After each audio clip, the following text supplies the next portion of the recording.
615 रुपये के 1 रुपये में 50 पैसे, 1 रुपये और 25 पैसे के सिक्के हैं। उनके मूल्य क्रमशः 3, 5 और 7 के अनुपात में 50 पैसों के सिक्कों की संख्या कितनी होगी। अब देखो ऊपर में जो वैल्यू दे रही है, कॉइन्स की वैल्यू दे रखी है, कितनी है, 1 है। 1 रुपये में 1 कॉइन बनाएंगे। 50 पैसों में कितने बना सकते हैं, अगर 1 में 1 बना रहे हैं, 50 में कितने बनाएंगे, 2 बनाएंगे।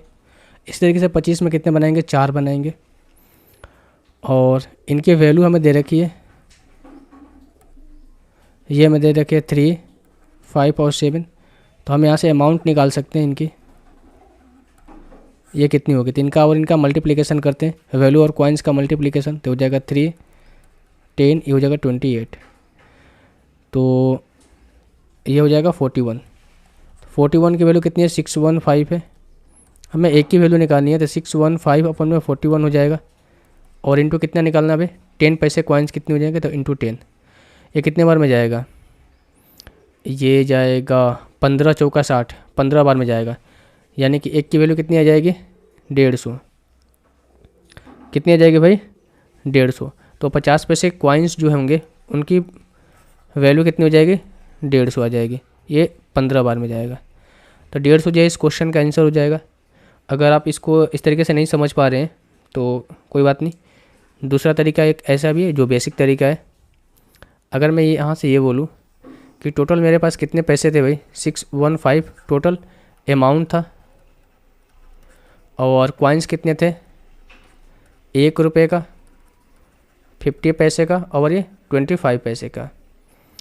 यही हमारे पास कॉइन्स था। और 50 पैसे कॉइन्स का बोला, इनका रेशियो हमें दे रखा है, और रेशियो क्या क्या था इनका, 3, 5 और 7 था। तो रेशियो इनका दे रखा था, रेशियो कितना था, 3, 5 और 7 था।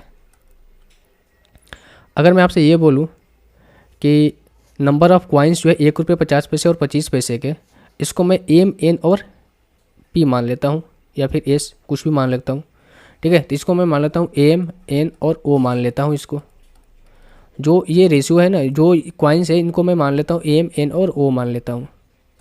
क्या मान लेता हूँ, एम, एन और ओ मान लेता हूँ। तो हम यहाँ से कह सकते हैं भाई कि एक रुपये में कितने पैसे होते हैं, 100 पैसे होते हैं। तो 100 एम, इसमें क्या हो जाएगा 50 पैसे में, तो 50 का तो 50 हो जाएगा, 50 पी, एम एन है ना, तो 50 एम करते हैं, 50 एन। और ये कितना हो जाएगा आपका 25 कितना हो जाएगा आपका ओ। तो ये वैल्यू आएगी। और इस वैल्यू का हमें रेशियो कितना दे रखा है, 3, रेशियो 5:7 हमें दे रखा है। ये वैल्यू हमें रेशियो के तौर में दे रखी है। तो अगर मैं यहाँ से ये बोलूँ कि एम, एन, पी, यानी कि हम यहाँ से इस 100 को और 50 को हटा दूँ और 25 को हटा दूँ, ये ओ देखने से लग रहा है कि ये थी, इसको एस कर लेते हैं, ठीक है भाई। या फिर पी ही रखने देते हैं ना, यहाँ पर पी है ना, तो पी ही रख देते हैं, क्या दिक्कत हो जाएगा। अब देखो अगर मैं यहाँ से देखूँ यहाँ से कि अगर एम, एन और पी का मैं रेशियो लूँ तो किसके बराबर होने, एक कांस्टेंट वैल्यू के बराबर होनी चाहिए, ठीक है। एम, एन और पी की रेशियो मैं यहाँ से लेता हूँ तो वो कांस्टेंट वैल्यू अगर के की बराबर होनी चाहिए। तो हम यहाँ से कह सकते हैं, यहाँ से कह सकते हैं कि एम इक्वल्स टू क्या हो जाएगा भाई, एम इक्वल्स टू क्या हो जाएगा यहाँ से 3 अपॉन में 100।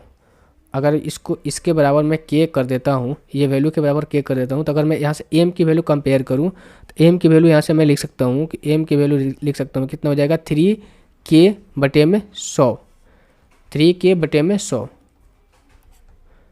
ऐसे कर देते हैं। अब आपको अच्छा से समझ में आएगा, 3k/100। इसी तरीके से अगर मैं n की वैल्यू यहाँ से निकालना चाहूँ तो इसको मैं लिख सकता हूँ क्या, 5k/50। इसी तरीके से मैं अगर p की वैल्यू यहाँ से निकालना चाहूँ तो इसको मैं लिख सकता हूँ क्या, 7k/25। अब इन सबको क्या करो, आप ऐड कर दो। इन सबको जो आप ऐड करोगे तो ये किसके बराबर आना चाहिए भाई, ये आपको आना चाहिए किसके बराबर, ये आना चाहिए 615, टोटल अमाउंट के बराबर, 615 के बराबर। चूँकि ये 615 आपको किस में दे रखा है, रुपए में दे रखा है, और ये वैल्यू कितनी है, पैसे में है, तो इसको 00 से मल्टीप्लाई कर दो। तो जब आप इसको ऐड करोगे तो ये वैल्यू कितनी आएगी भाई, या फिर ऐसे ही रख दो ना। अगर आप इसको ऐड करोगे तो नीचे में एलसीएम कितना आएगा, 100 आएगा। इसीलिए मैं यहाँ से 00 लगा रहा था। अगर 100 लगाओगे तो ये 100 आके यहाँ पर क्या हो जाएगा, मल्टीप्लाई हो जाएगा। तो हम कह सकते हैं कि 7k, 5k और 3k, तो यहाँ पर 3 हो जाएगा, यहाँ पर 10 हो जाएगा और यहाँ पर कितना हो जाएगा 28 हो जाएगा। तो वही चीज़ें मैं यहाँ से डायरेक्ट कर रहा था, देखो वही चीज़ें मैं यहाँ से डायरेक्ट कर रहा था कि 1:2:4 में कन्वर्ट कर दो। अगर 1 रुपये का 1 कॉइन है तो 50 पैसे के 2 कॉइन होंगे और 25 पैसे के 4 कॉइन होंगे। तो इस चीज़ को यहाँ से डिराइव किया गया है। तो हम ये कर सकते हैं कि अगर इनको ऐड करोगे तो कितना हो जाएगा 41 के अपॉन में कितना हो जाएगा आपका 100 बराबर 615। तो यहाँ से 41 के इक्वल्स टू 615 इंटू 100। तो ये के की वैल्यू कितनी आ जाएगी यहाँ से, ये कितने बार में जाएगा 15 बार में जाएगा। 15 एकम 15, 15 चौके 60, के की वैल्यू कितनी आ जाएगी, के की वैल्यू यहाँ से कितनी आ जाएगी भाई 1500 आ जाएगी। तो जब के की वैल्यू 15 से आ गई और हमें बोला गया है कि नंबर ऑफ 50 जो 50 पैसे के कॉइन्स की संख्या कितनी होगी, तो 50 पैसे की कॉइन्स कितनी है 5 के अपन में 50 है, 5 के अपन में 50 है। तो हम यहाँ से के की वैल्यू रखेंगे ना सिर्फ, तो हम कह सकते हैं कि 5 इंटू 1500 अपन में कितना हो जाएगा आपका 50। तो ये तो कटेगा 10 बार में, 10 से आपका ये कट जाएगा, कितना आएगा 150। तो देखो ये बेसिक तरीका है भाई, ये बेसिक तरीका है, बुक में भी आपको शायद मिल ही जाएगा। ठीक है, जब भी आपको इस तरीके से क्वेश्चन मिले तो आपको यही तरीका अपनाना है। अगर 1 रुपये मिले, 50 पैसे मिले, 25 पैसे मिले, ठीक है, और वैल्यू आपको निकालनी हो तो सिंपल, अगर देखो 1 रुपये में 1 कॉइन मिल रहे हैं तो 50 में कितने मिलेंगे 2 मिलेंगे ना। 100 देखो 50 में 1 और फिर 50 में 1, यानी कि 1 रुपये का अगर इक्विवेलेंट हम करेंगे तो 50 में कितने कॉइन मिलेंगे 2 मिलेंगे।